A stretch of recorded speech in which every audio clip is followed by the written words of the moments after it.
여러분 안녕하십니까? 민주평화당 김포시 을지역위원장과 국제위원장을 맡고 있는 박철수입니다.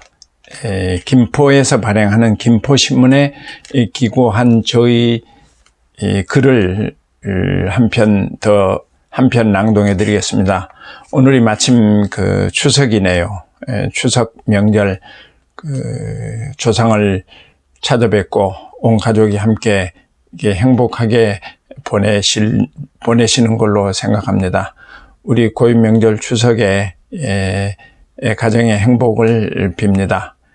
제가 지난 9월 3일 김포신문에 연재했던 조국 문제가 국가사회에 미친 영향과 과제라는 제목의 기고입니다. 한번 읽겠습니다.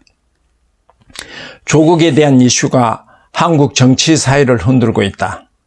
문재인 대통령이 지난 8월 9일 6개 부처 장관급이 개각을 단행하고 14일 국회에 조국 전 민정수석의 법무부 장관 임명을 위한 청문회를 요청한 이후 조국 이슈가 모든 정치 현안 문제를 빨아들이는 블랙홀 작용을 하고 있다. 조국 법무부 장관 후보는 박근혜 대통령을 권좌에서 몰아낸 촛불혁명과 이어 문재인 정부 출범 과정에서 진보 진영의 이론을 제공하고 SNS 등을 통해서 활발하게 활동한 진보 인사로서 도덕적으로 아우라가 있고 줄기차게 사법개혁을 주장하여 그의 상징성이 크고 문재인 대통령의 신임이 두터운 인물이다. 도덕성을 무장한 강남 좌파로 대변되며 정의와 공정을 주장한 그가 많은 사람들에게 선망과 동경의 대상이었다. 반면 자유한국당 등 보수 우익 진영에게는 대척점에 있었고 그가 몹시 벅찬 상대로 인식되어 이번 기회에 그와 문재인 정부에게 상처를 주고자 하는 의도가 있는 것으로 본다. 문제는 그가 청문회장에 들기 전에 딸 논문을 제일 지어자 고려대학교, 서울대 대학원 그리고 부산대학교 의학전문대학원 등의 입학이나 장학생 선발 과정에 대한 의혹 제기로 특권층이 누리는 듯한 학벌 문제가 국민 정서를 뒤흔들었다. 그가 투자한 사모펀드, 선진 때부터 운영해온 사립학교인 웅동학원 문제와 형제들의 재산 문제 등 여러 가지를 가지고 보수 야당과 언론에서 강력하게 의혹을 제기하고 있는 것이다. 급기야 법무장관 후보자를 검찰이 전방위에 걸쳐 수색을 하고 조사를 실시한 것이다. 뿐만 아니라 장관 청문회 등 조국과 관련된 모든 문제로 집권민주당과 야당인 자유한국당이 첨예하게 맞서는 것은 물론 국민도 반으로 나누어지고 조국 힘내세요와 사퇴하세요로 양분된 상태다. 조국 사태로 인한 한국 사회 문제점은 보수와 진보, 친여 그룹과 반대 그룹, 진영을 가리지 않고 가진 층과 못 가진 층으로 나누어 한국 사회가 분열된 모습이다. 청년층과 학생들이 정치인과 상류 특권층에 대한 불신, 공정성과 변화를 바라는 청년층과 시민들의 허무주의 만연 등 한국 사회가 조국 문제로 무결하게 가고 있다. 조국의 법무부 장관에 대한 극단적인 평가는 문재인 정부와 여당은 사법개혁의 최적임자로 판단하나 야당과 일부 학생들은 위선과 비리의 종합세트로 평가하고 있다.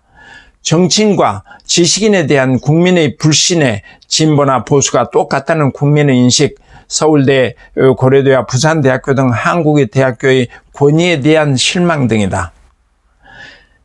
문재인 대통령이 2017년 5월 10일 제19대 대통령 취임 선서에서 진정한 국민 통합이 시작되는 날로 역사에 기록될 것입니다라고 했던 말이 공허한 메아리로 돌릴 수밖에 없는 것이 조국 사태가 가져온 정부와 정치인에 대한 가장 큰 문제다.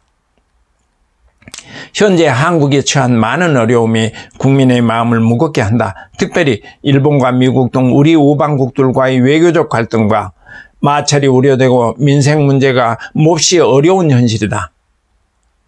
여기에 이번 조국 법무부 장관 임명에 따라서 노출된 입시의 공정성 문제나 비리 등 교육 문제가 대두된 것이다.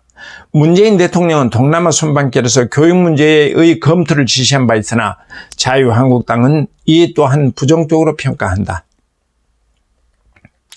9월 2일 실시하기로 합의한 장관 청문회도 여야 줄다리기로 일정을 번복하는 등 국회가 도무지 법을 지키지 않아 국민의 우려는 안중에도 없는 것 같다.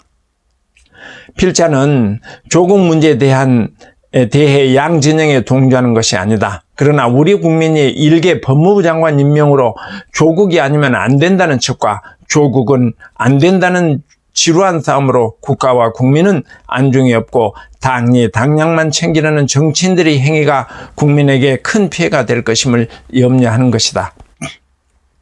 문재인 대통령과 여당은 기회는 평등하고 과정은 공정하며 결과는 정의로운 것입니다라는 대통령의 취임사를 상기해보고 모든 정부의 조치를 반대로 일관하여 총선과 대선과 연계하는 자유한국당 등 보수 정당도 싸움의 심판은 국민이라는 것을 잊지 말 것을 촉구한다. 여기까지입니다. 여기서 사족을 붙이자면 조국 여와야가 하루 그러니까 지난 6일이었나요? 청문회를 개최했고 이번 월요일 9월 9일에는 문재인 대통령이 조국을 법무부 장관에 임명했습니다. 그래서 조국은 이제 법무부 장관이 됐는데 중요한 건 지금 윤석열 검찰총장이야 검찰이 대대적으로 조국 문제에 대해서 수사를 하고 있습니다. 특별히 정경심 조국 장관의 부인을 검찰이 기소했고 또 사모펀드 관계자들을 기소하는 등 조국 진영과 검찰이 어떤 건곤일척의 싸움을 진행하고 있습니다. 이 조국의 법무부 장관 임명으로 해서 말끔히 해소되는 게 아니고 아직까지 진행이 되고 언제까지 진행될 것인지 모르겠습니다. 그래서 굉장히 장관의 일이 또 문재인 정부 입장으로 봐서는 굉장히 중요한데 사법 개혁을 할 수 있느냐 또는 조국이 상처를 입어서 문재인 정부가 상처를 입을 것인가 하는 어려운 국면에 놓여 있습니다. 국민은 지켜보고 있는데 오늘 매스컴에서 조국 임명에 반대한다는 의견이 51%고 찬성한다는 의견이 38.4%가 이렇게 됐다고 합니다. 국민은 아직까지도 51%의 국민은 아직까지도 조국을 법무부 장관에 임명한 것을 부정적으로 생각하고 있습니다. 단 우리는 일단 대통령의 임명을 존중해야 됩니다. 대통령이 조국 장관이 실정법에 문제가 되는 경우는 없다. 그래서 의혹만 가지고 장관을 임명하지 않는 선례를 남기면 안 된다는 뜻으로 해서 필요한 조국을 임명을 했습니다. 그러나 여당의 이러한 지원에도 불구하고 자유한국당과 바른미래당은 조국을 반대하는 집회를 하고 가두 시위를 하고 이런 현상입니다. 아무튼 조국 법무부 장관으로 인해서 국민이 반쪽으로 나눠져 있습니다. 그래서 한 가족에서도 또는 이때까지 친구지간에서도 조국 문제에 대해서는 첨예하게 의견이 대립된 것 같습니다. 제가 생각하는 것은 지금 조국이나 또는 나경원 의원의 아들이 고등학생이 또 일저자, 포스터라고 하는 곳에 일저자로 올렸다는 것과 마침 가장 강력하게 조국을 비판하던 장제원 의원의 아들이 또 음주를 하고 차를 몰고 가다 사람을 다쳤는데 거기서 시도를 했다는 거죠. 19살 먹은 장제원 의원의 아들이 운전은 내가 하지 않았다. 운전수를 바꿔치기 한다든지 하는 그러니까 사회에 만연되어 있는 정치인에 대한 불신이 가중되고 있습니다. 이러한 현실은 우리가 어느 시점에서는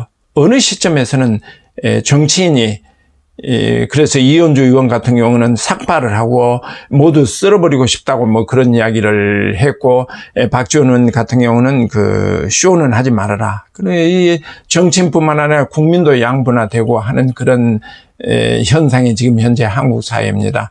4대 강국의 문제라든지 민생 문제라든지 엄청난 일이 많은데, 많이 산적해 있는데도 불구하고 이 문제를 가지고 모든 국민의 에너지가 양분되어 있다는 것은 참 불행한 일입니다.